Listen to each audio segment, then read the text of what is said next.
You gotta hold it open so that the numbers go. My name is Nisa Bove, and I did visual development on Moana, specifically costume design. It's 3,000 years ago, and we don't really have any photo reference of anything at that time, so we're playing a guessing game, trying to get in that time machine and trying to really think what they would wear. Lesson 1. We looked at a lot of different cultures in the Polynesian islands and Pacific islands of what they wore. A lot of the things we were doing is interpreting and thinking, could they really make this? You can do this.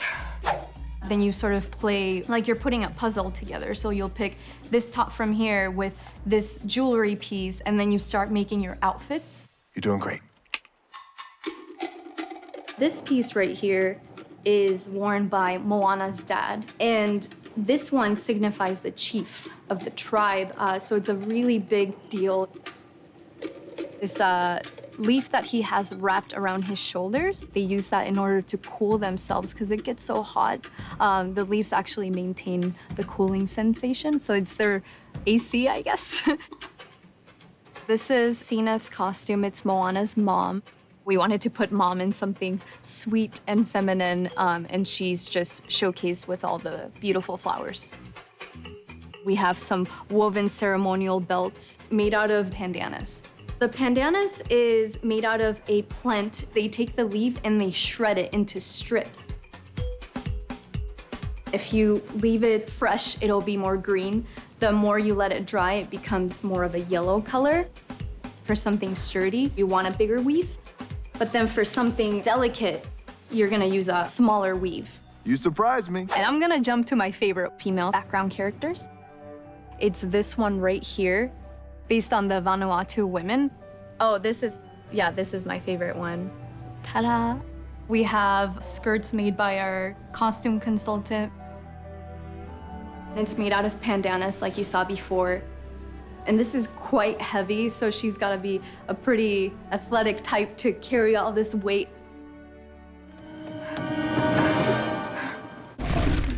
Muscle up, Buttercup. Moana's an adventurer, she's a voyager, so what she's wearing has to be functional. You can't just put a pretty outfit on her, it has to make sense.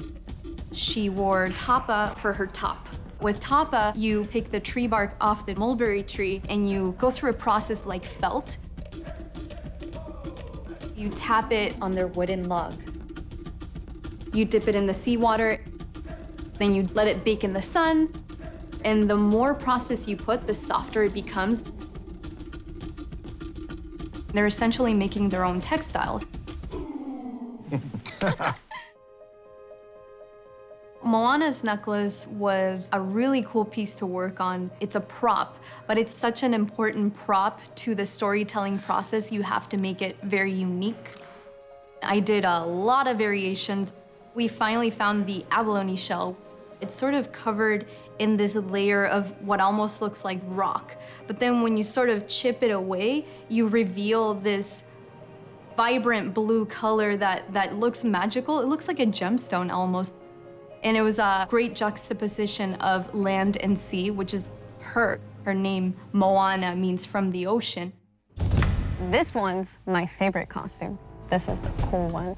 She's sailing off to find islands, and she's leading her people in this new voyage, and what is she gonna wear? I was working with the lead animator on Moana, so I asked him to maybe help me find a pose for her. And she was sort of looking dreamy and looking up, so I drew my outfits on her. And I pitched my idea in the room, and it wasn't very well received. They were like, she feels a little like she's not really empowered. Did not see that coming. So then we went back to the drawing board, and our character director, he helped me out with a pose, and she looks like a warrior. And then I showed the guys, and they were like, yes, this one's the one. We did it! And there she looked like she was ready to sail. I was trying to come up with something that anybody can look up to and say, I want to be like her. Moana, Moana, you're so amazing.